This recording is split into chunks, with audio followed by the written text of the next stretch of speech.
5 school board meeting to order, and we'll just note, we have public access to meeting. We also stream, so members can attend at home.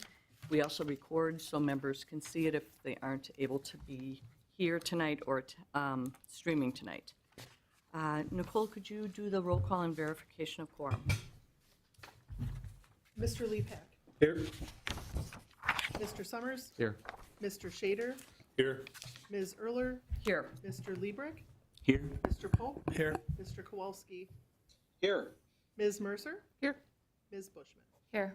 We have a quorum. Thank you. We could all stand for the Pledge of Allegiance. I pledge allegiance to the flag of the United States of America and to the republic for which it stands, one nation, under God, indivisible, with liberty and justice for all.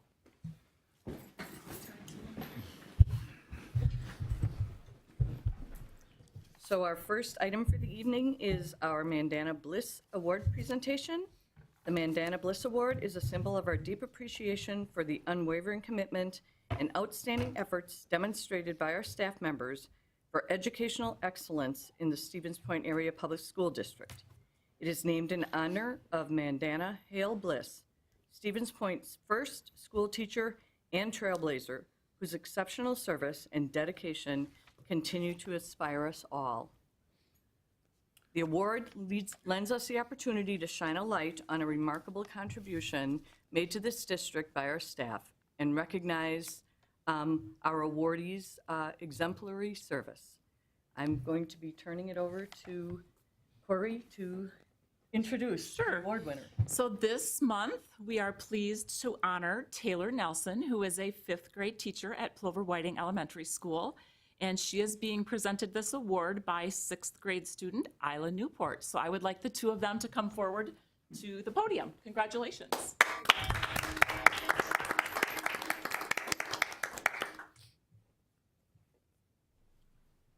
Miss Nelson was nominated for this award because she is always a constant cheerleader through every challenge that she faces. She is an awesome teacher who finds new and imaginative ways to engage her class in every activity. Miss Nelson is able to change the mood of her classroom with only a few uplifting words. She is always upbeat and positive and always makes her classroom bubbly and exciting. Miss Nelson makes sure that every child feels welcome by listening and being open to new ideas. She is constantly involved with Plover Whiting's activities, such as leading cadets and helping out with assemblies. Miss Nelson also connects with students across grade levels by offering lunch with teacher, stopping to ask how was your day, and always being open to talk to students when they need it. Miss Nelson inspired me to never give up. She models what it means to be a good person, how to overcome challenges, and to see the good in others. Miss Nelson has made an impact on me as well as all the other Wildcats at Plover Whiting by always being the loudest, enthusiastic cheerleader, an energetic teacher, and always making everyone feel welcome. This is why she deserves this award.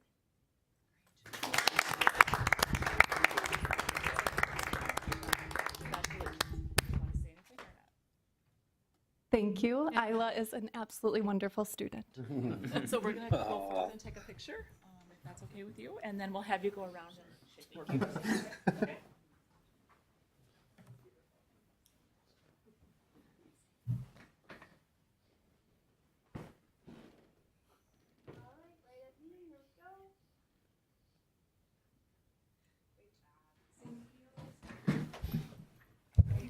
Wonderful speech. Congratulations. Thank you for all you do.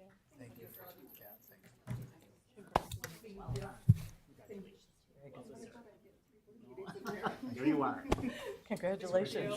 Congratulations. Thank you for nominating. Thanks for all you do. Thank you. Lucky to have you. Thank you.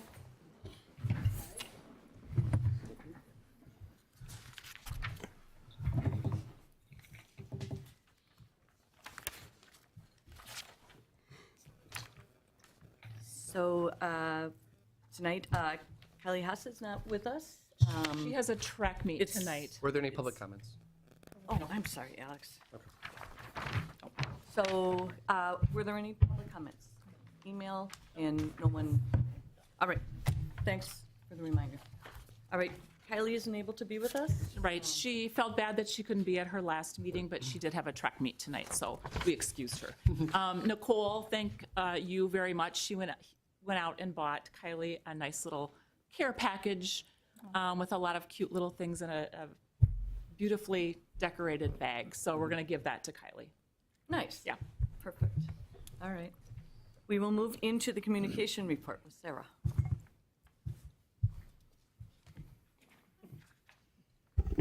Hello. Thank you. We can move right into that communication report. We'll take a peek at our media coverage and public relations. Maybe. For the month of May, we did issue 5 press releases. That says during February, but it really was during May. I apologize for that typo. Including the Mandana Bliss Award celebration, some community partnerships that we were really excited about for trauma response bags with Stevens Point Police Department.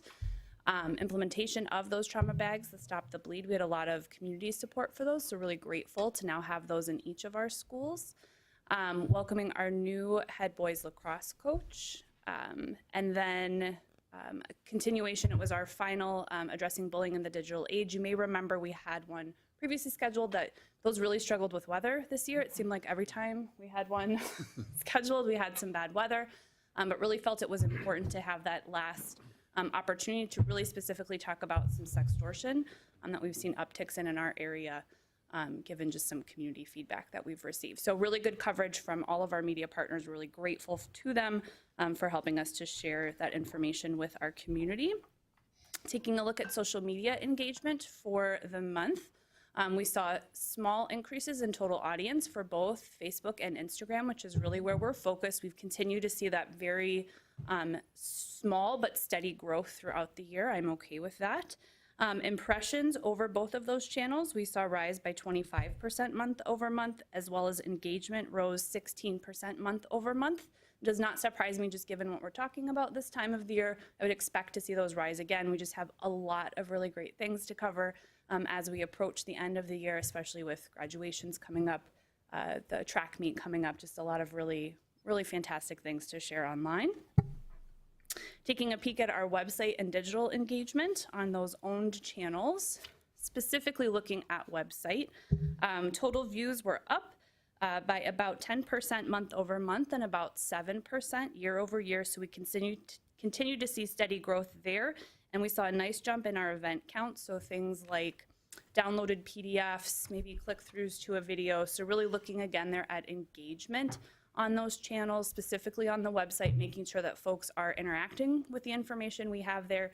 We know through that event count that they're able to access that and get the information that they are needing. Top 3 most visited pages, no surprises there. District homepage, the staff portal login page, and the SPASH homepage. Those have been consistent last 5 years. We really see those as the highest viewed pages.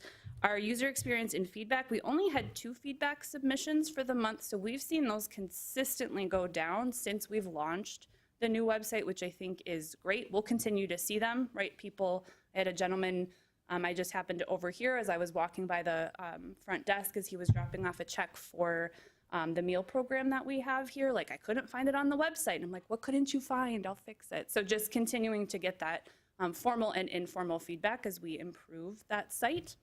And then continuing to adjust that information as needed. Then looking at our special projects and campaigns, I really want to talk a little bit about those school climate surveys. So we will have the full reports for the board in June. However, I do have both the district level done for both the staff report and the family report. I want folks to know, like, I really do read every single comment that comes through there. I've been spending a lot of time just deeply immersed in what that feedback looks like. Excited to bring that to the board for both the teachers, staff, and family surveys. And then I'll also have those building level reports for both of those surveys delivered to principals in time for them to begin their planning for their continuous improvement processes for the upcoming school year. So even though we won't quite have those to the board before June, principals will have those individual building reports. Teacher and Staff Appreciation Week. just happened. I just love the opportunity to celebrate our staff. We had so many just really amazing submissions from our families this year. If you follow us on socials, you got to see just videos of the sweetest students just thanking their teachers and really just highlighting the impact that they make on them every day. If you don't follow us, just take a second to jump on over to that Facebook page and take a look. It was really nice to wake up to those emails every day and just get to see those and share those. We also had over 213 e-cards sent at the time I had put this data in there. They've gone up since then. So just really excited to see. I know buildings do their own celebrations as well, so this certainly isn't the only thing that was done for teachers and staff, but just really excited to be able to be a small part of celebrating and thanking them for everything they do for our community. And then finally, looking ahead, we're really just coming into the home stretch of this year. So from a communications standpoint, just waking up every day and seeing where we're going to be, which is really exciting to share all those great stories. We'll deploy our own communication awards in 2 weeks. We'll continue to do our coverage for spring and end of the year celebrations, and then our end of year messaging as well. And then come June and July, we'll begin our planning processes for next year and making sure we're doing a good job telling stories again. So with that, unless there's any questions, that will be my report. Are there any questions for Sarah? Thank you. Sarah, I just want to note, I mean, that website redesign was a huge undertaking. Yeah. I mean, a huge undertaking, and it really Still is. is. Right, but the smoothness of it, just really appreciate.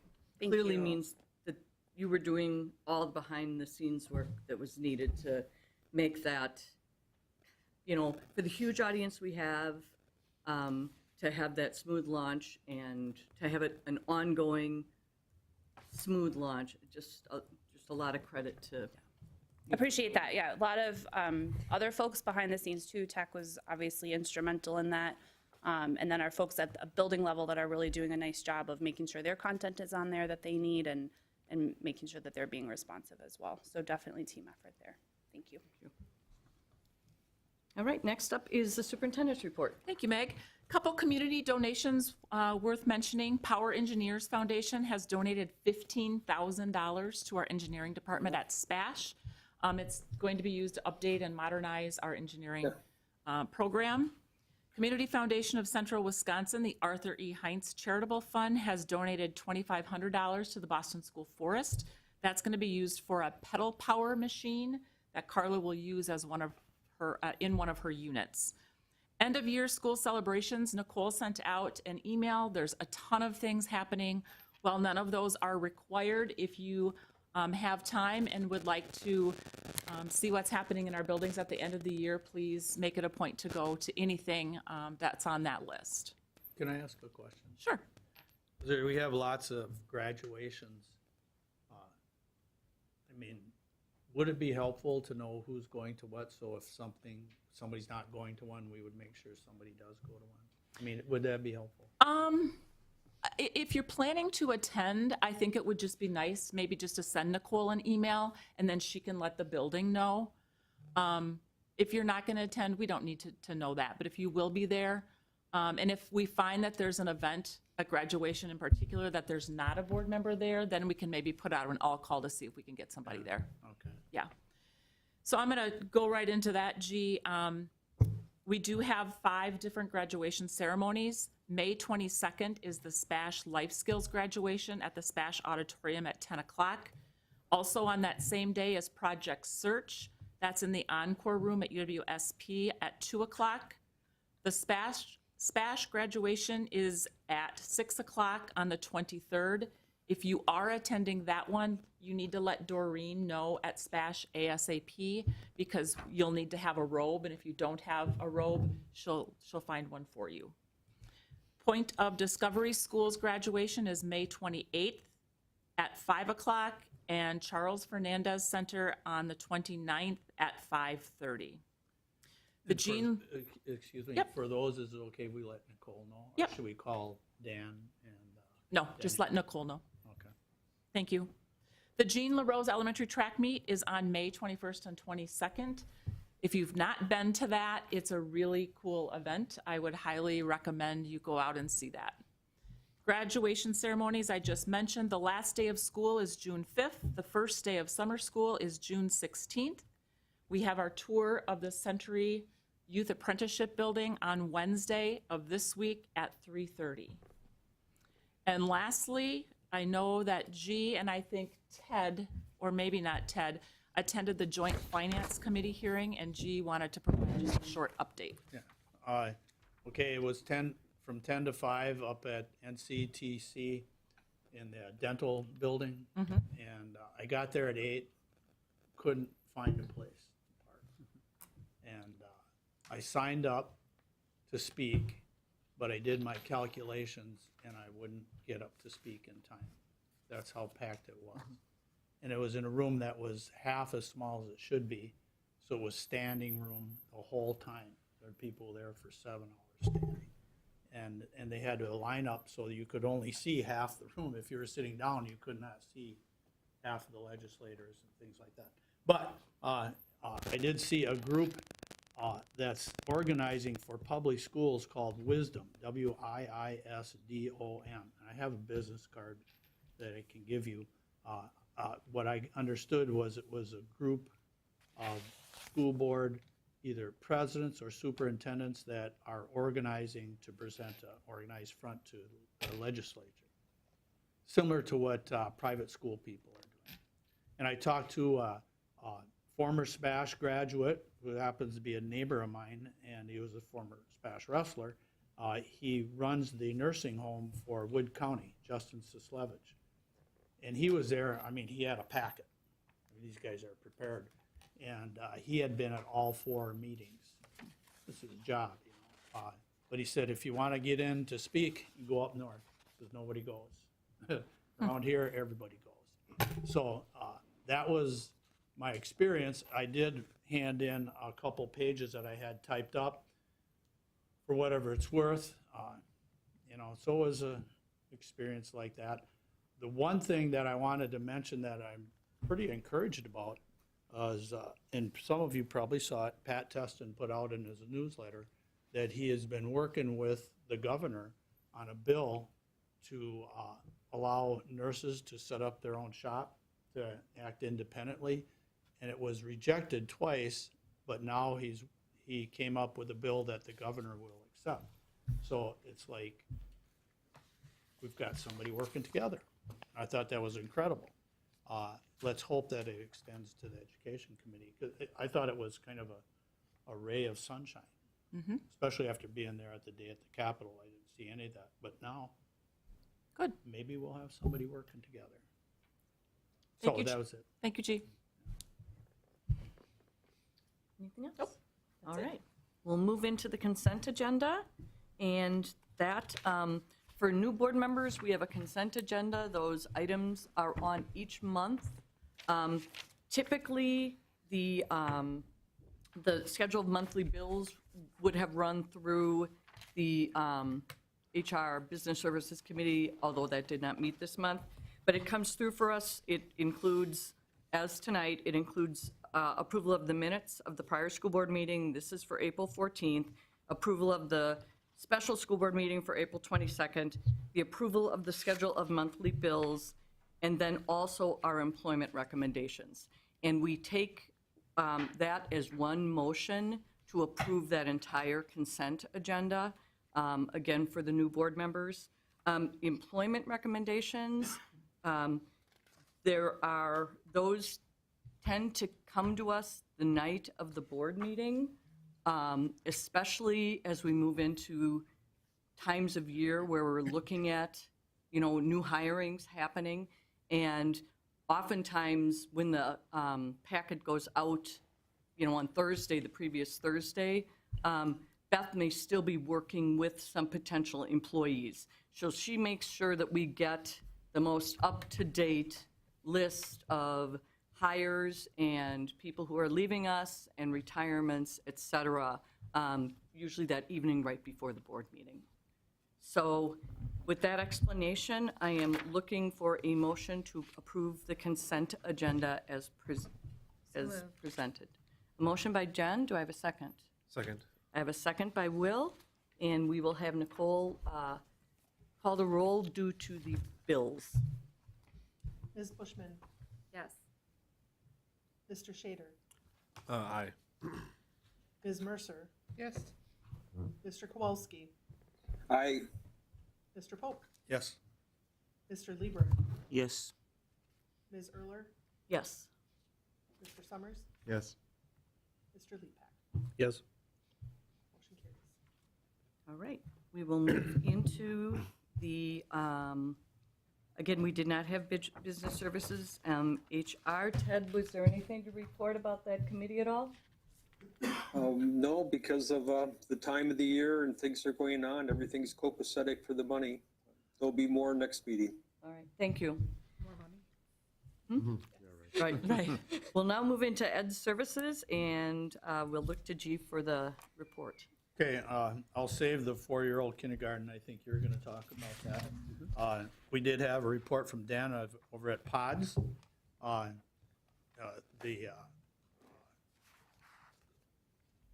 We talked about what we had talked about over the years, number of kids and money. And I'm happy to report, I mean, the cost of educating a kid at PODS is about the same as a district. So that is evened up. That's a good thing. But he's having trouble with numbers. So we talked about the different recruiting things, and they're going to hit that hard again. They are recruiting. I got an ad. Yeah. Yes. So he's going to hit the road hard there again, and hopefully we can get up closer to that number of 125 that we gave. He's currently at 97. And we also had a report from Brent Gostomsky about the Youth Apprentice Program. I went to the breakfast. Will was there. I don't know if any, I was- yeah, okay. And Ted was there with us. Yeah, and it was wonderful. It was wonderful. I wish they had that when I was in school. I mean, these guys are out making, pretty good money for a kid in school, and not just piling stuff on the stocking shelves or filling ice cream cones. I mean, they're doing pretty important stuff. I talked to one kid he was trying to get into MIT. He was bummed out that he didn't. He had to settle for Madison. It was like, okay. But, I mean, he's a tech guy, and he's doing all kinds of stuff that I couldn't even begin to fathom what he was doing. And the room was full. Parents and the business people that are out there, and I think Brent's really got it going. He's getting these people to really buy into the program. And it's incredible. It was incredible to listen to the seniors, all their prospects and things like that. And then we were going to have an ELA report on what's happening there, but we didn't get to it. So I'll let then Chris go into the 4-year-old kindergarten thing. Great, thanks, G. So do any other committee members have anything you want to mention about Ed Services? I know the one other area that we covered was just our dual credit. And Oh, yeah. the phenomenal growth of that dual credit, in particular in conjunction with MSTC and NTC, but I also think, Alex, you raised maybe further exploring opportunities with UWSP or Oshkosh, Green Bay, Yep. to see if we can't get something moving in that direction. Well, Jim had a lot to say of your personal experience. Yeah. And, I got to tell you the truth, Jim. I got kind of lost in there when you're talking about credits are different here and there. Yeah, I can explain. It'll take me like a long time to understand what you're going through. But I think Brent listened really well, and that he's probably gonna, they're gonna try to do something about that to make it, I get what I got out of it, we need to make it more streamlined. Is that a fair thing to say? Yeah, and it's supposed to be, even by the standards listed at Mid-State, it should list exactly what the course equivalent is at Mid-State. We weren't doing that in our education guide or the academic guide. With the recent update it is, and it should say, this class is worth this many credits, and it's this class, because sometimes the names of the classes aren't the same, and that's confusing to kids too. After you said all that, and I was wondering, well, you've got a lot of personal experience with that, and Brent is, of course, overwhelmed. Yeah. Is there room for board member like Jim to help out, you know, to sit in the room and say, can we do these things? Jim has provided a lot of feedback and input, and Jeff is working closely with SPASH to get that taken care of so that we communicate better with both students and families on exactly what needs to be done. So he's given us kind of, from a parent Yeah, perspective. I mean, you give a Yep. bird's eye view Yep, and to guide their process. There were some changes made, like one of them was, it was not at all clear in our academic guide in any way, shape, or form that it was a two-step process. So parents out there listening, it's not just when you sign the academic form from SPASH that you just assume your kid's taking the dual credit course. There's a whole nother step to that that has to take place in the classroom that I was not aware of up until a few weeks ago. And unfortunately, my oldest daughter, who is now 19, we did not find out about this until she was signing up for a course at Midstate and looked at her transcript and realized she took 4 online or dual credit classes and should have 12 credits at Midstate and only has 6 credits at Midstate because that second step never happened in the classroom here at SPASH. Even though I think it says in the dual credit guidebook at Midstate that someone from Midstate is actually supposed to work with the instructor to do that. It's not supposed to solely be on the student. Anyway, it didn't happen, and so I think we're taking some steps. I still haven't heard exactly what they are, of how to verify, because as a parent, heck, I get an email and a text message and a phone call every time my kid misses a class, but I was not informed in any way, shape, or form that my kid somehow didn't get enrolled at Midstate, and so is missing 6 credits on a technicality. Well, is it- And that's a problem. Jeff is on this. I mean, he has been in touch with SPASH on multiple occasions, is continuing to work on it. Midstate does come into the classroom and help students to get that enrollment taken place, but there's always room for improvement, and we will do anything that we can to make this better for students and more informed for families. I had emailed a while ago we call it dual credit, but I kind of clarified that I said I don't see it that way as truly dual credit because, for instance, and this is where I was getting into the weeds on you, little G, if you go take a 3 credit class on your own through Start College Now at Midstate, technically if it's 3 credit, every credit you take at the college level counts for 0.25 credits equivalent at the high school level. Okay? So if you take a 3 credit class, that's what you get at high school when you take it on site there. We consider the dual credit, we allow it because it's supposed to be of higher rigor, higher standard college level. So it's more than just what you do in the normal classroom, but yet it's not equally credited to the student. They get a half credit only at SPASH, but it's 3 credits over there. So it's not equalized in that regard. I think that's just to do with the way that It's not higher ed unusual. and- That- I mean, when I was in high school, 1 year, like my AP Calc was 1 credit for a whole year. Yep. Versus a 3 credit equivalency for the For a AP dual test. enrollment. So I mean, like I think it's just because high schools and colleges just don't use the same credit system. Right.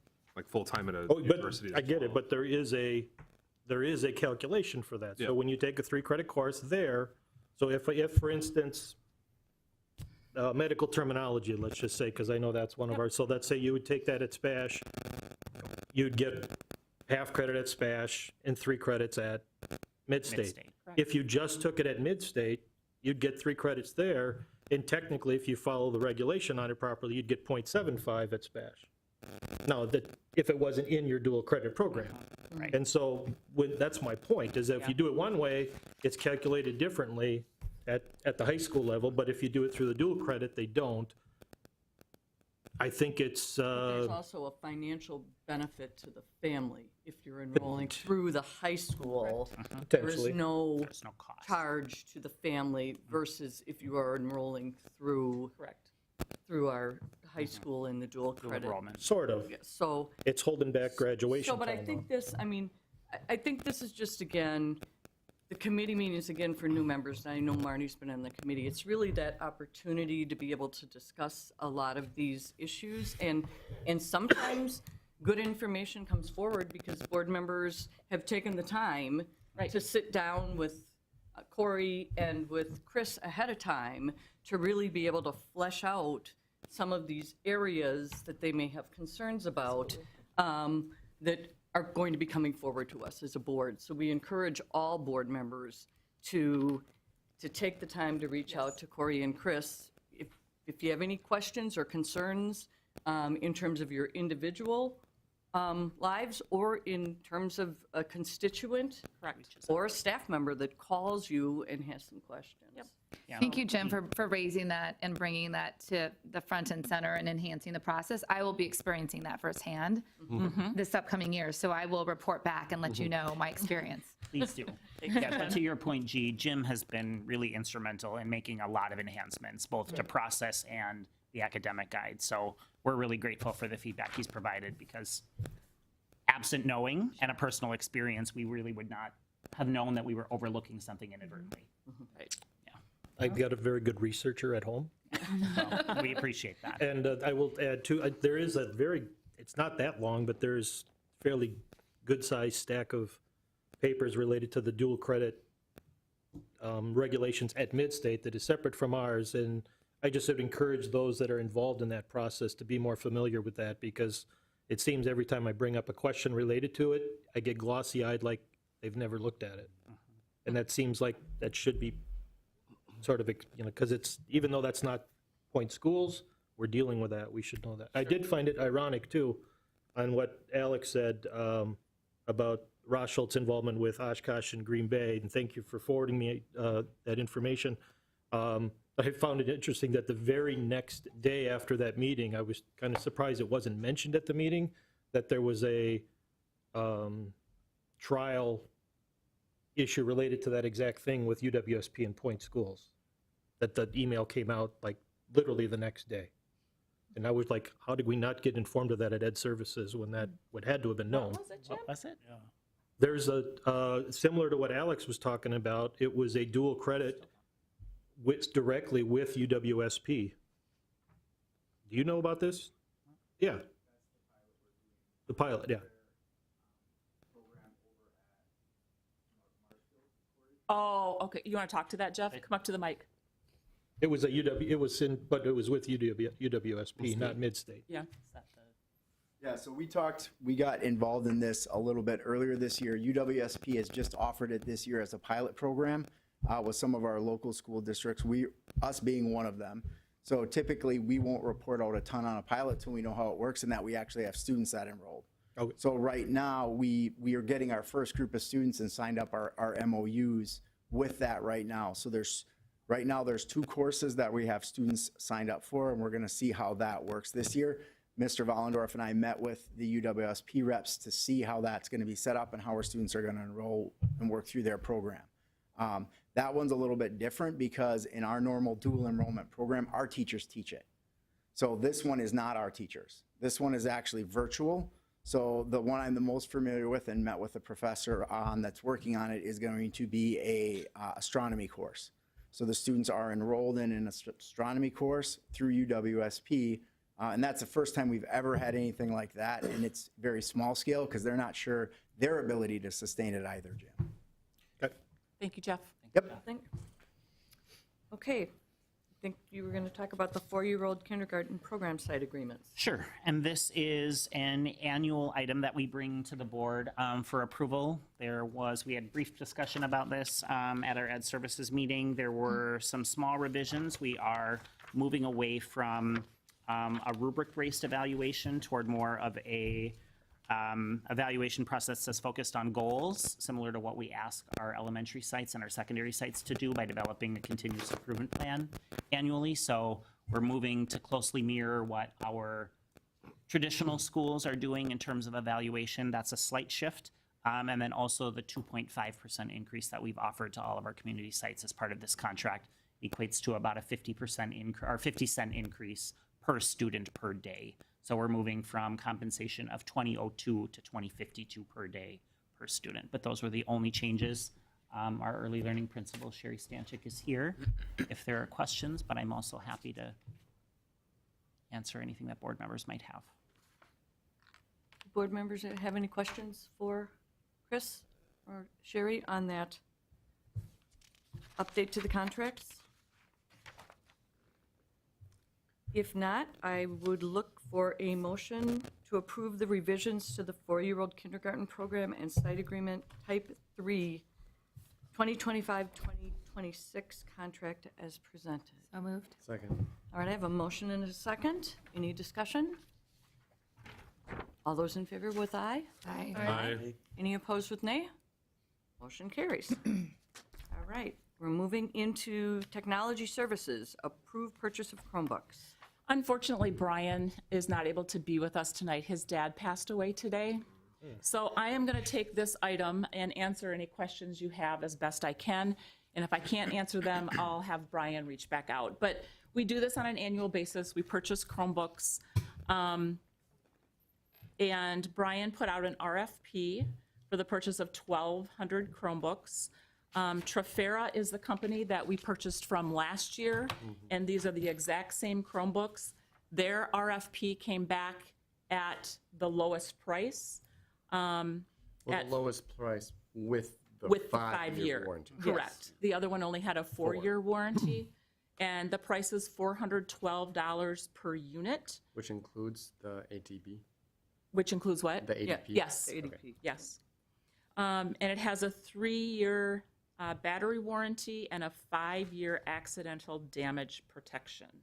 So Brian's recommendation is to go ahead and purchase from Trevera again for a cost of $494. No. $494,400. See, that's a deal. Only deal.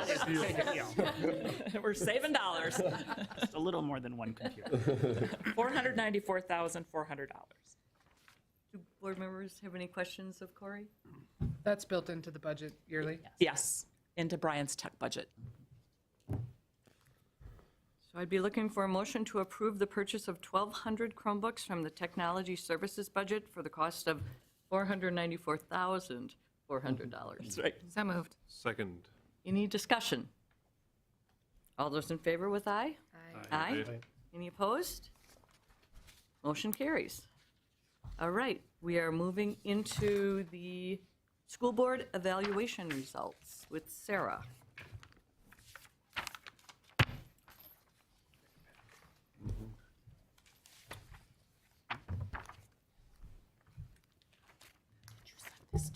I can't look, we look like twins, like. I know. I just got this too. I was so excited.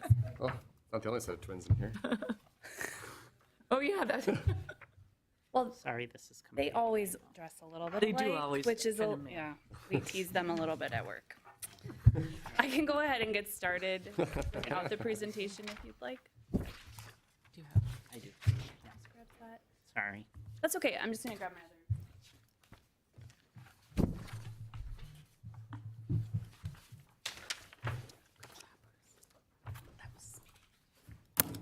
Oh, look at that. That was perfect timing. All right, as you may recall, we changed the approach to the school board self-evaluation a little bit this year. We did the base survey evaluation back in November, and then had you retake that same survey again in March to take a look just to see kind of how those two compare to each other.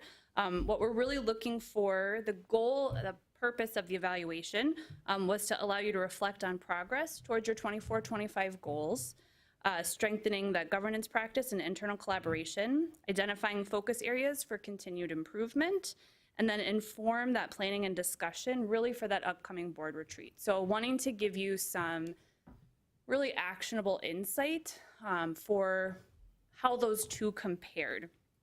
So if we take a peek as we move through that, I do want to note when we think about considerations for the survey, this is the very smallest amount of respondents that I work with. So we had 9 folks respond in November. We had 8 folks respond in March. So already that's going to skew your data just a little bit. So I say that because as we go through this, if things go up a little bit, down a little bit, it may or may not be something that you want to look at, noting that one, with a sample size so small to begin with, even if we had all 9 folks respond, it's already going to be, you know, like one person change their mind. It could really influence sorry, my Italian is coming out. It could really influence what that looks like in those results. So I just want to keep that in mind as we go through. You may also recall when we went through the survey, probably that would have been back in December, we kind of went through like question by question to see how those went. Because of that up a little bit, down a little bit, we're not going to do that this time. I don't think there's great value in that.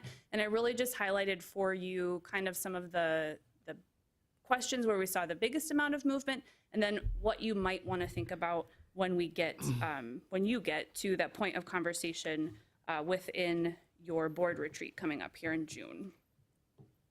So looking first at that summary of findings, those areas of improvement, we saw improved communication scores with the superintendent, which really reflect a stronger collaboration and relationship and support between school board and superintendent, which I think is really, really positive, considering that is one of the key kind of charges of the school board is to hire and work with the superintendent.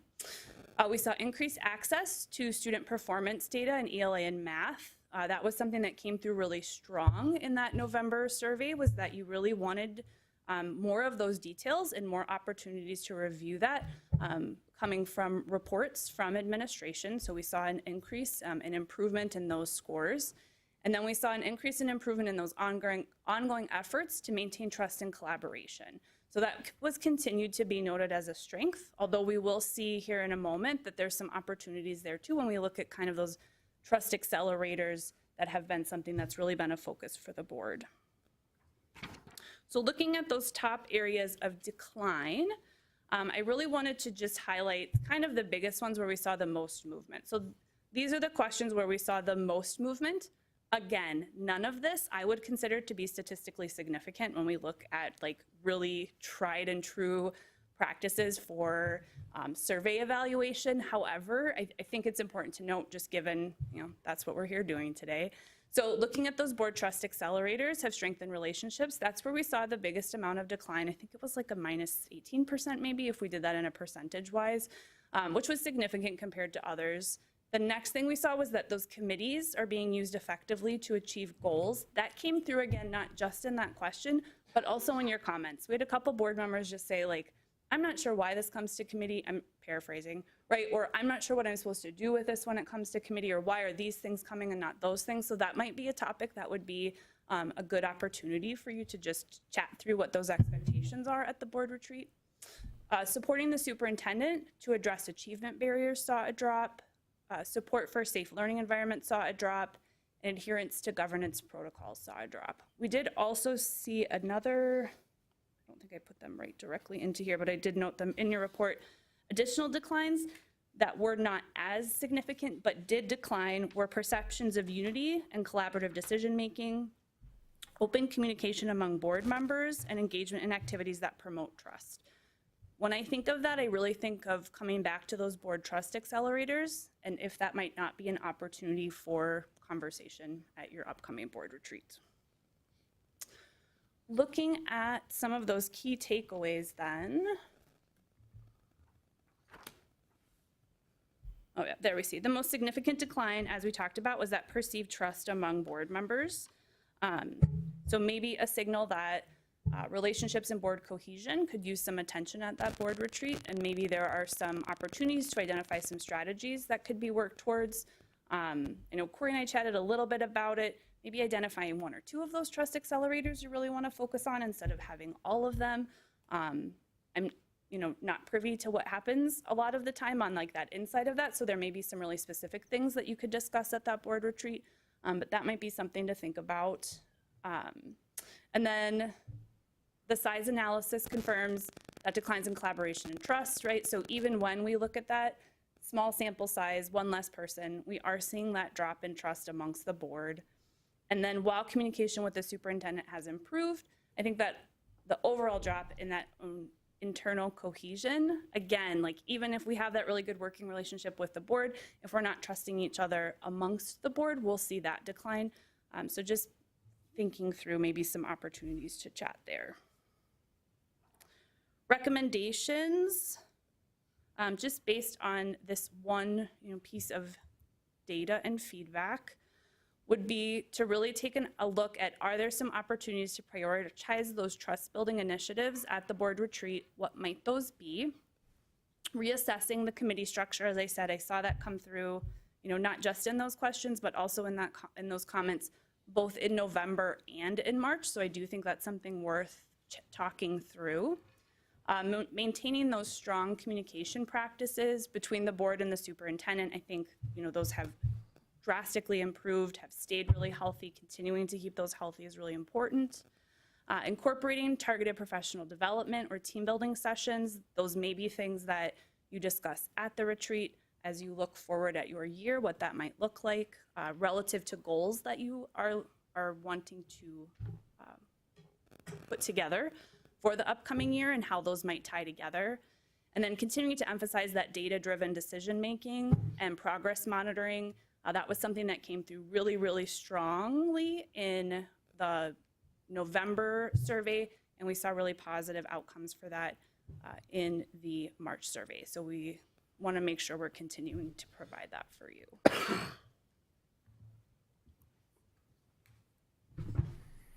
I did think through what some possible discussion prompts could be for you. These are just suggestions. Please do not feel like you need to use them or take them. But when I looked at it, these were things that could possibly be prompts. I know Corey and Chris will be working with the board executive team to really look at what that will entail for you in June. So by no means do these need to be the questions, but some things to maybe get you thinking as you head into that meeting. With that, I'm happy to take any specific questions on retreat or on the survey, not on the retreat. That's not my area. I would also say from my perspective, one thing that would be helpful at that retreat also would be to assess if this process worked for you. Right. This is a new process. It was a new survey. Was it helpful? Was it not helpful? Do we need to pivot? Just something to think about. Did you get good feedback? Did you not? I really want this to be a process that is useful to you if and as we continue to do that, so that you have the information you need to be able to make good decisions for board and the district. I think that would be helpful to discuss at retreat. I mean, did we get actionable insights from this data, or is this a check the box activity? Right. And to your point, it is very time consuming for you too, to kind of synthesize the data, provide the feedback, and if we're not acting on it, it's a point of discussion. Agreed. I would add with the retreats, a lot of times it gets to be a place to put a lot of stuff. And I'm just asking to avoid that as much as possible. I know we can't avoid everything, but if it's a retreat, the word to me means let's retreat, not discuss business. Okay. Do any other board members have any thoughts? Thank you, Sarah. Yeah, thank you. So the one thought that I had, and I don't know if this would be helpful, but the whole first one related to the trust accelerators, and if we're going to take a look substantively on that, there's a big list there. I'm just wondering if we could somehow get kind of a question out to board members prior to that retreat, basically saying, where do you, again, anonymous, but are you okay with this one? Are you okay with this one? We might find that, 6 of us are all saying, hey, this is one that we're struggling with, and these other 3, we're doing fine. So it might, because each of them kind of addresses something different. I mean, that all come together to overall create that trust. So I'm wondering what board members would think if we just kind of sent it out and just prior to the retreat, here are those trust indicators or the trust accelerators. Is this something we need to take a deeper look at, or is this something we're doing okay on? Because if we're just talking about it like in group, it's really hard to figure out because we might each be struggling with something different. And, I think the reason, and I know Jen brought these forward, But it was really that each of these together comes together to create that overall trust. And, you know, sometimes it's easier, and I think G brought this up, you know, when we first looked at these, you know, if we could like focus on one or two, or what are the one or two that we feel might be helpful for us to tackle? Well, I brought the name up a while ago as Steve Jones. I think some of us know who he is. He's a former SPASH student who went on to wonderful things, coaching Kimberly to like 5 state football championships, and now he's a consultant, you know, for the Packers, in one case, but for all kinds of companies. And I mentioned, I called his office to see about, because he works with school boards. And of course, the price was just phenomenal, and good for Steve. You know, he's making a lot of money. But it was just like, and I had talked to a guy, you know, Conto Falls, I believe, that used it as a new superintendent. He said it was wonderful, but he had a catastrophe on his hands to start with, and they paid like $70,000 for his services for a year. And he said it was incredible what he did.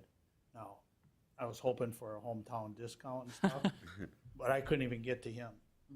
His secretary wouldn't even put me through, so I'm hoping to see him somewhere, but I don't hold any hope for that. I'm just saying an outside presence might be a help, you know. I don't think that's a bad idea. See which areas we want to focus on. Yep. As a board. We can do that. Are board members okay with that? If we just send that out and. Give us a more targeted approach. Exactly. With relation to those trust accelerators. Like a yes, I feel like here they are, and then What's the A weakest link? Likert scale of maybe, so Yeah. we could How are we say doing on the? I'm comfortable, or I feel like this is working. I feel neutral, like this isn't Yeah. disagree, agree. I think that would be helpful. Yeah. Perfect. Thank you. Yeah, thank you. Excellent, thank I'm you. going to answer NA for every question. Well, that's right. You guys get a pass, this first one. All right, we will move into the budget evaluation process. Great, thanks, Meg. I think I can move this up there. I didn't bring my clicker, so. I think this will still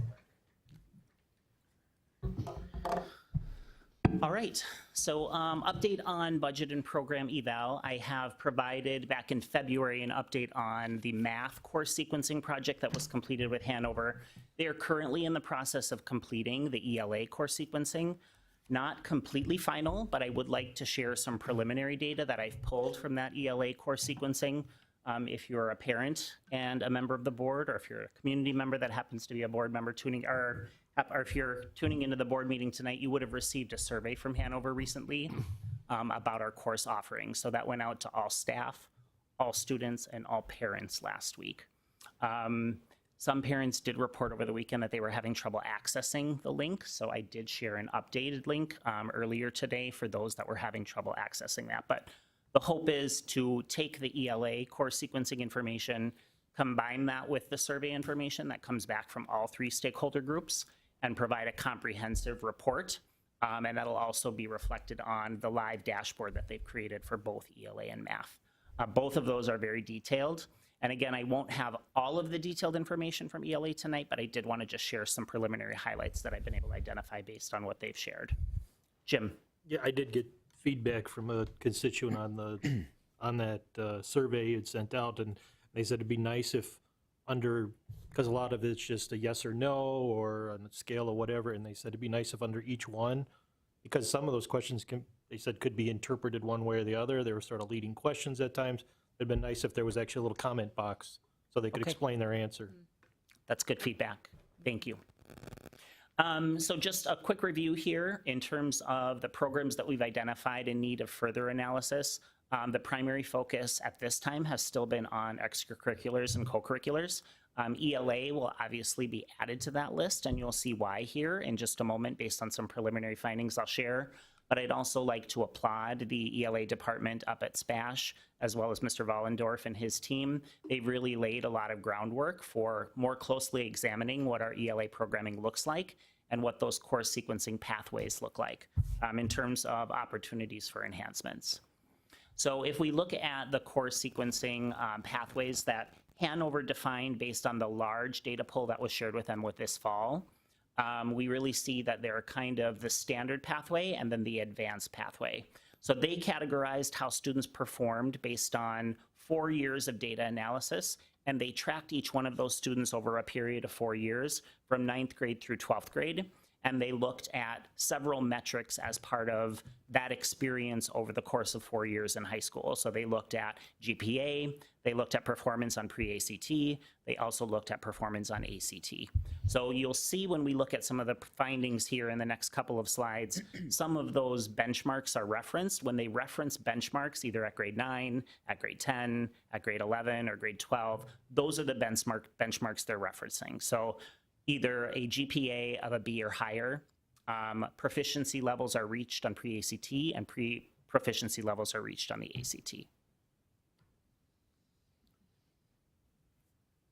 I think every time I move that screen, Can I ask a question about that last slide? of course, The course sequencing, the standard and the advanced, both English 9 and then advanced English 9 seem to funnel into the same English 10 course. correct. Mhm. I would think that advanced English 9 would want to Take go into a more advanced. advanced debate. Well, Mhm. I don't know, but Potentially. Yeah, what is the rationale for that? That my daughter actually is in that exact predicament. So what is it? Okay. Hey, Jeff, I wonder if you could speak to why that course sequence is laid out. He and I were just talking about this before we came in here.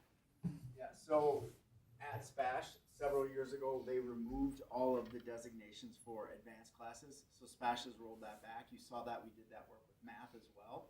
So one of the things that we are working on right now within the SPASH, and that's not necessarily going to be reflected really well here, is so within that literacy course and writing course, one of the things to fit it on this slide that Chris can't show is we've realigned now within that literacy course option. There's 3 courses that students can choose from, and then there's writing course options. Within those, the counselors meet with students and the English teachers meet with students. Depending on what your career path might be, certain ones are going to fit you better. Certain ones are going to drive you farther towards like a college degree versus a student that says, I want to go for a technical school degree. So that's one of the pieces we've been working to address, Jen. Because that's also a shift is when you think of 9th grade English, and then you think of what we're going to have in 11th grade. The 11th grade one is 2 semester-long courses. Versus just 1. Yeah, there is, and I think this is one of the things that has made the ELA course sequencing just a bit challenging to review in terms of the data that's coming out, because though fairly defined in grades 9 and 10, once kids get to 11 and 12, it becomes very open-ended in terms of the number of electives that they have available to earn those required English credits before they graduate. But, I don't know, maybe I didn't state my question right, but English and the standard, English 9 goes to English 10. Mhm. Advanced English 9 goes to English 10. I mean, wouldn't they want to continue advancing if they're at the No, advanced but track this, already? so this would be English 9 and debate together, Well, I'm talking the next The one down, advanced track. advanced debate. So like No, the standard line the and the third advanced line line. down. Oh, you're here. Yeah. Okay. So like I think what she's getting at is to continuing the rigor. Yeah. Mm-hmm. Plus, besides that, we discussed this before. Yeah, I was at that youth apprentice thing where it's like tech school. Those kids do just as much English and math as anybody else. And so I kind of blanch at the where they separate into like college and tech English. I think the tech guys need to do just as much rigor as everybody else, and they deserve it, because, I mean, you ever read a technical manual? They better know. So when you say college prep and tech prep, I was like, I don't know why we do that anymore. And I think, again, this is, and Jeff, correct me if I'm wrong, but there is not an advanced English 10 option, correct? Which is what makes it a bit unique. Yeah, and I do want to point out, G, that when I identified the examples for options, a lot of it has to do with the different types of activities that they're going to focus on. For example, in some of the writing courses, it's going to focus on technical writing. And and that type of experience. So it allows students to think about what they might want to do as they start choosing and looking at those options within the literature courses and the writing courses. And those options are available for them again in 12th grade. So let's say I took one and I wanted to take another one of those literature courses, I still have access to that in 12th grade when I do that as well. But English 9 and English 10, just to further clarify, English 9, English 10, you're saying that there's a lit element and a writing component, correct? Correct. To cover those. However, that's all composed in one. Correct. So if you, and I think this is to both G and Jen's point, you're advanced 9, normal 10, And 7. and then Well, same with everybody else, right. and then 11th, lit course, the delineation doesn't seem to show that there is advancing rigor. It seems like advanced, normal, keep going. And Alex, I mean, many of the students are advanced in advanced English 7 and 8 and 9. And then they're in English 10. Right. So I think this is one of the things that we've revealed, right, as part of this program review, to say, are there and again, this isn't to say that this is the correct pathway. This is say, based on the data analysis for the last 4 years, Win Hanover, this is what we have, right? And this is the pathway that students have followed. So it's not to say that this will be the preferred pathway when we finish the program review, but that's part of going through this process, is to say, does that really make sense? Yeah. And then just one further question. So the standard pathway, the second set of lines, so where it says English 9 debate. Here. Yes. Yes. And then, so it's advanced debate, which is the same as the advanced one on the bottom. Correct. And then if we go up to grade 11, lit advanced comp, speech. Yep. Advanced. It's correct.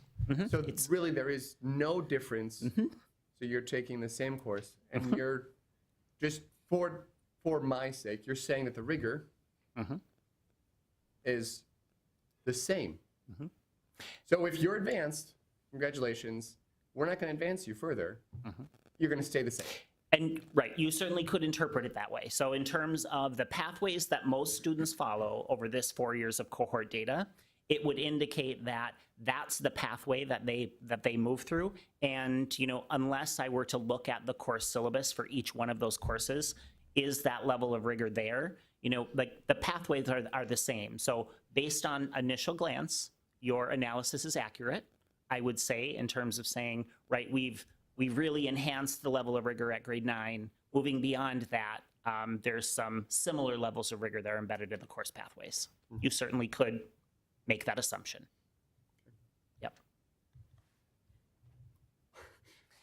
But however, we know that teachers are altering their instruction based on the students they have in their classroom and may provide different opportunities. Right, but when you have a class of 25 kids, coming from a teacher, it's hard to differentiate when you have high advanced learners and you have learners that are correct struggling or, you know, maybe aren't as advanced. It's hard on us to say, let's differentiate to have 20 different things because we can't. Right. This is a reality that we face as teachers, and I think that we have to say, you know what, we do have to have that separation. Not because we need to have rigor. I have always said that. However, we have to have some way of saying, you know what, you want to push yourselves really, really hard, so you can take more dual, you can do maybe start college early. We're going to push you as hard as you want to push. And we're going to do that because we want to serve you. And my shtick, okay, that's it's teachers are working really, they're really hard. And if it's all the same, we can't do it, and we can't do it justice. And it sucks for teachers because they're struggling already. And now we're not saying, here, let's make it easier for you and easier for our students. Right. Well, but to go back, I think, you know, where we're at is the board agreed to do this study so that we could determine. That's right. Opportunities and opportunities for improvement and areas that seem to be working. And so I think what we're going to hear more tonight than we'd like to is and I think opportunities for improvement or where where we're not seeing what we'd like to see. Exactly. And I With what think we're that's the whole purpose of the program review, right? Is to identify some areas where we can enhance programming. So all of your questions are valid, Alex, certainly.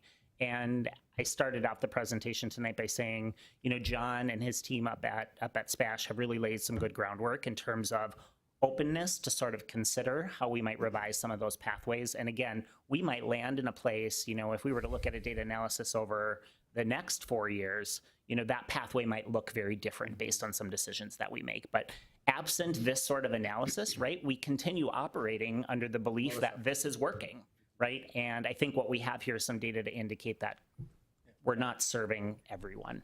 I want to maybe back up what Alex said too from a parent perspective, not just a teacher perspective, because I have a child who's in English 10 right now and came to me last week and said, I'm not doing my homework, it has no value.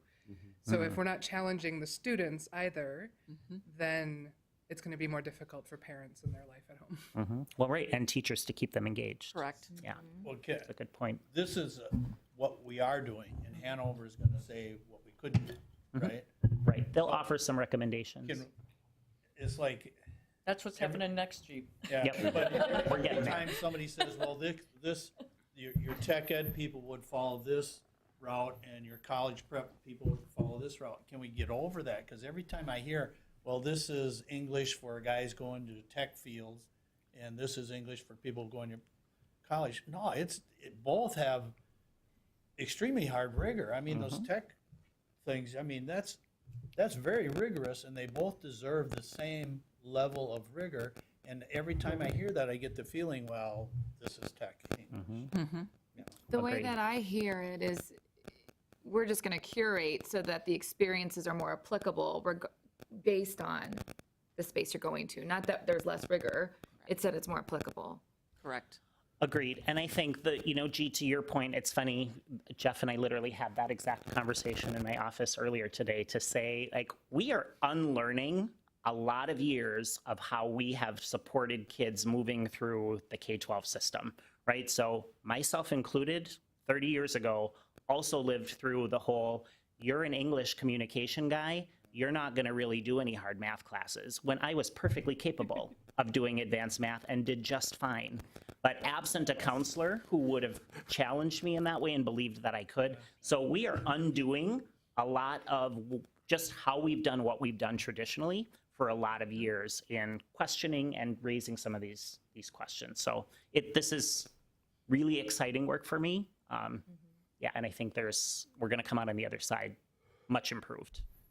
Jim, go ahead. Just one on the, I know we're using the consultant firm, but I'm just curious, in our process of evaluating how well we're truly doing and whether our rigor is appropriate and are we challenging our kids enough, do we consult at all with, you know, the heads of English departments at universities that are in charge of like the English majors to say, hey, these are kids that are top of their class, 11th and 12th grade, and where are they at? And, you know, are they actually at that level, or are you seeing these kids at, you know, 8th and 9th grade reading level and writing level, as you would expect? So, and then are we taking that in for and go, okay, what are we doing wrong that we've got kids that we think are at 12th grade reading and writing level, and the university is telling us, nah, actually it's 8th grade. Not quite. So, I mean, are we doing that at all? Are we looking to those folks at all for that feedback?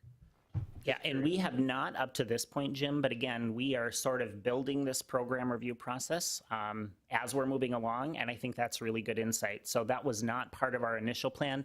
We did have a one-year contract with Hanover. We do not intend to approve that or renew that next year because we really do believe that some of the internal work that has to happen now will take some time, and we have a lot of stakeholder groups that we need to bring along. So consulting with university professionals, and I think now we have a really comprehensive data set to be able to show them and say, what are the shortcomings here, and where are the opportunities that we could really look to enhance or improve? There is the National Student Clearinghouse, which I've had experience with in the past that we've looked into and may consider going forward, will give us information on students that leave high school, whether they go to a 2-year or a 4-year, what courses they take when they get there. So did they need a remedial math class? Did they go into an advanced math class? And then where are they at 2 years out, 3 years out, it goes all the way to 6 years. How many graduated, how many dropped out. It's really, really, really good information, and we'll continue to possibly pursue that. We've got a person right over there, Amber Garby, former SPASH student, that is a reading teacher at the university in their Department of Right. Education. Right. Yeah, and I mean, she's got kids in the district. She is has very intimate knowledge of the district. And Amber, she'd be ready and willing to give her opinion of what things look like when they come and do a study. Right, I mean, right. So Yeah. could we reach out to people? Absolutely. Yeah, I think that's a good layer to consider. We had not considered that as part of program review, but I think as we meet with our ELA department and as we meet with the administrative team and kind of leaf through some of the layers of this data, I think bringing those folks in and getting their perspective would be valuable. Yeah, we can certainly consider Do you want that. to finish your Yes, presentation? I can finish that. And actually, I'm getting a little bit nervous. My battery's going to die on a computer. But what we found based on the preliminary findings is the majority of students follow traditional progression from English 9 to English 10, but fewer progress to AP coursework. This is very similar to what we saw in math, a very similar trend.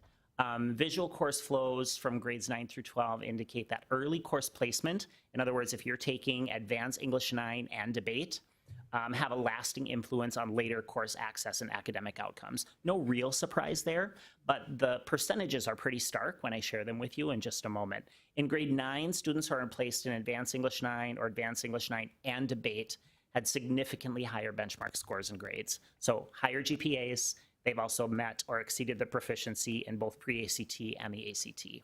For example, over 70% of students in these courses, either Advanced English 9 or and debate, they met the grade 9 benchmarks. And in contrast, only 17 to 24% of students in English 9 or just English 9 and debate met those benchmarks. So that is a significant difference when we think about which pathway you sort of get supported in terms of entering, right? And this is a lot of learning for us systemically. And I can assure you, this is not unique to Stevens Point.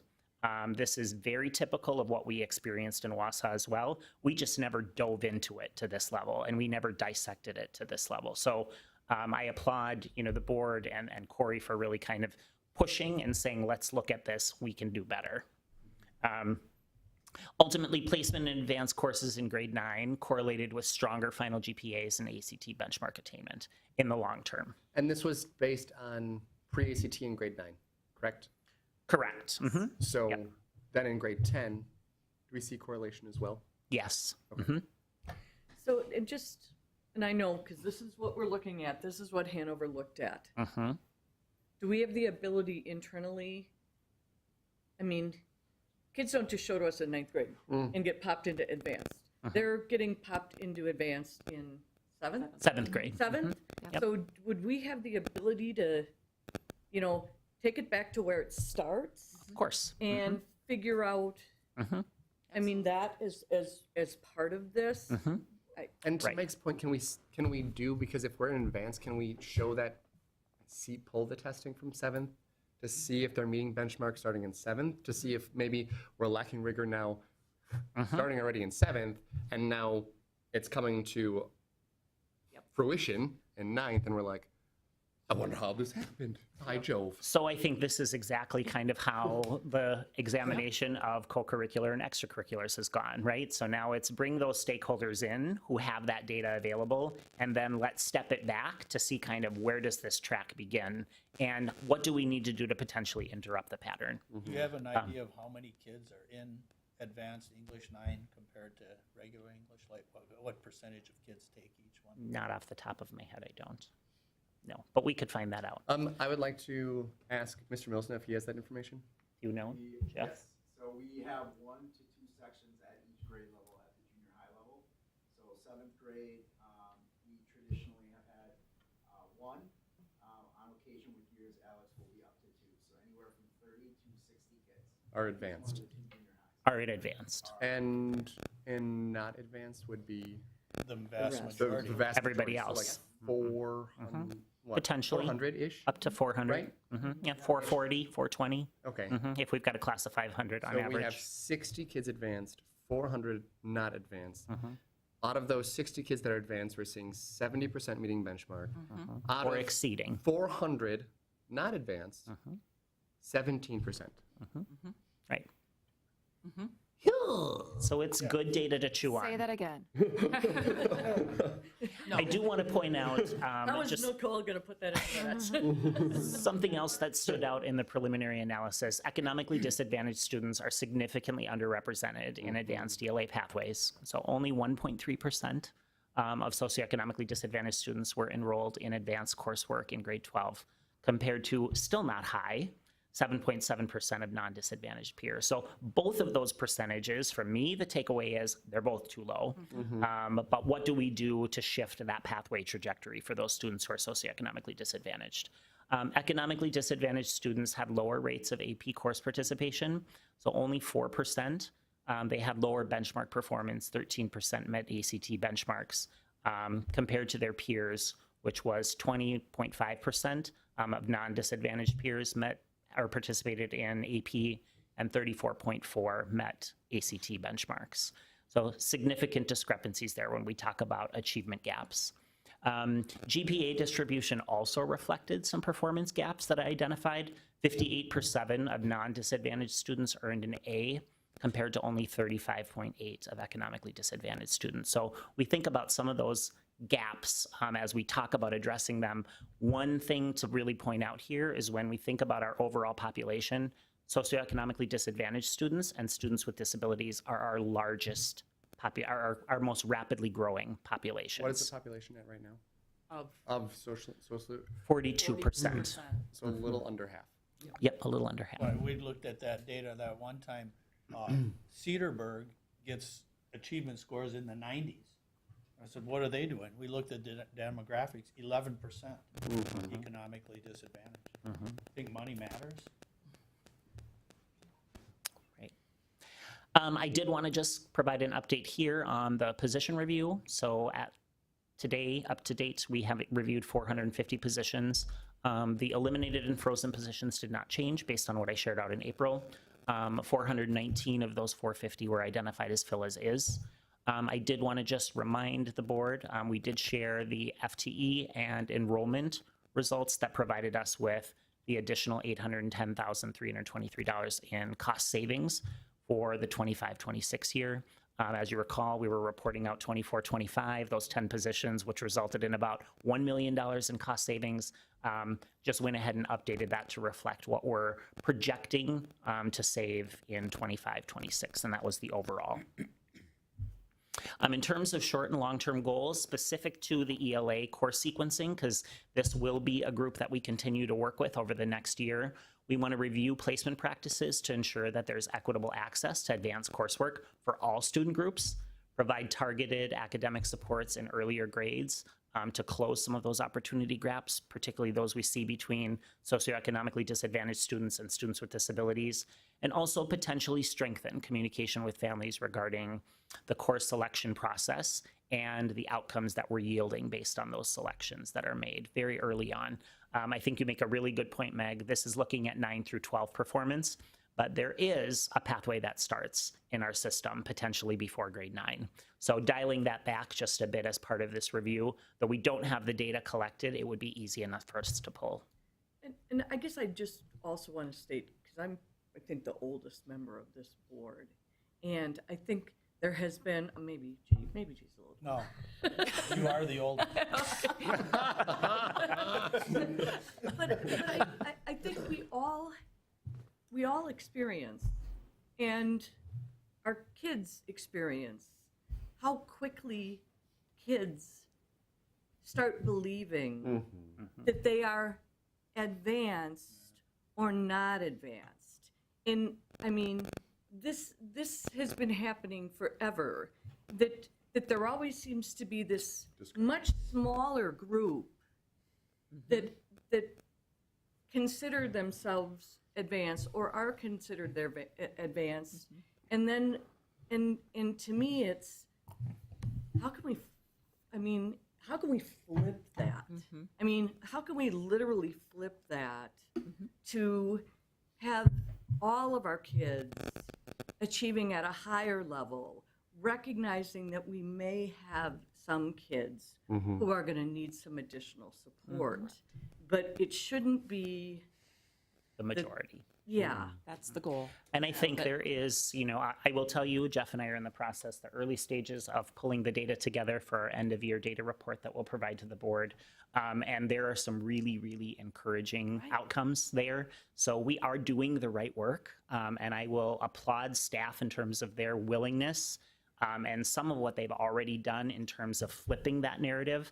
And I'm just really grateful for their commitment to doing what is really difficult work and, quite frankly, undoing decades of beliefs that we've held about how students should progress through pre-K-12. Well, just the test results we saw, that really with that whole relook and empowerment of kids is showing incredible results. Yeah, to your point, I mean, I was identified as advanced in 4th grade.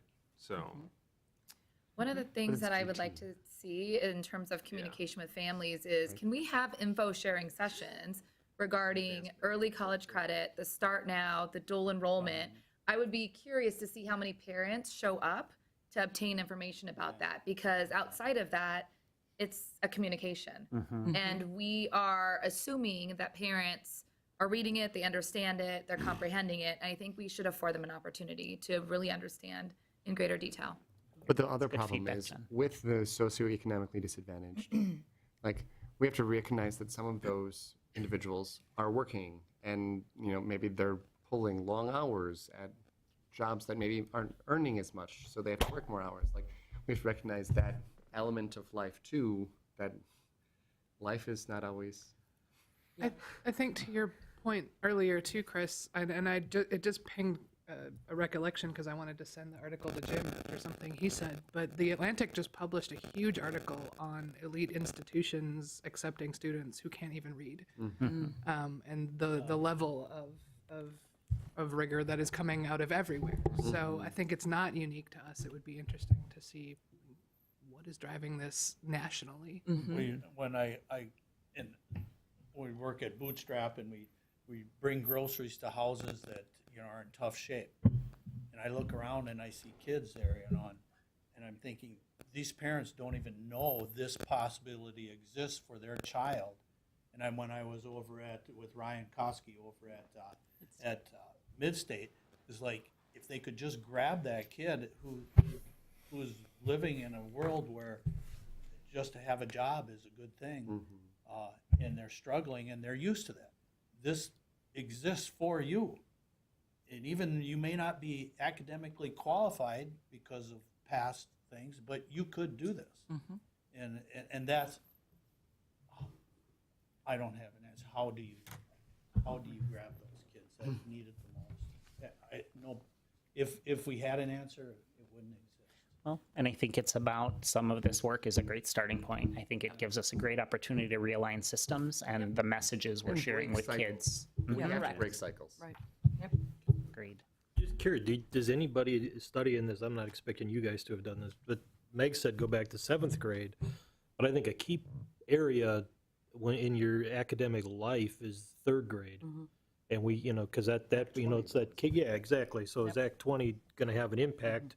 Is there an impact of, we talked recently about whether there's holdback or what do you call, what's the Retention. retention of, if kids aren't there, is there going to be data out there that shows the retention makes it help or doesn't help? I don't know.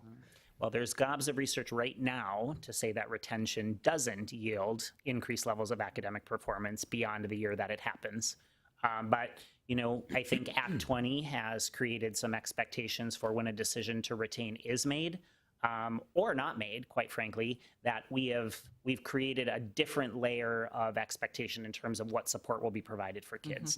And we've committed to that in the form of a written plan for every kid. And I'm going to summarize some of that data for the board in our end of year presentation as well, because that's new to say how many students did we have with personalized reading plans in the fall, in the winter, the spring, and are we seeing that progressively decrease over time? But it's a good point, Jim. Thank you. Thank you, Chris. Yep. Thanks, thank you. Chris. All right, our future meeting dates and times, I noted June 9th, regular board meeting, June 23rd, that's a date we're throwing out. Yep. So if any board members have a conflict with that date, get that, if you don't have your calendar here tonight, just get that back to Nicole, so that we can figure out a better date, okay? I now need a motion to enter into closed session under 1985 paren 1 paren C, considering employment, promotion, compensation, or performance evaluation data of any public employee, specifically consideration of an employment recommendation and contract for a school psychologist. So moved.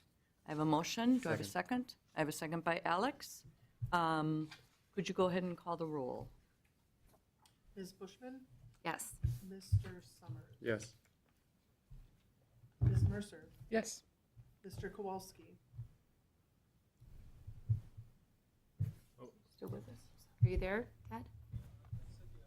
Yes. The volume was down. Mr. Poe? I turned it Yes. down. Mr. Liebrick? Yes. Mr. Leapat? Yes. Mr. Shader? Yes. Ms. Erler? Yes. Motion carries. All right, so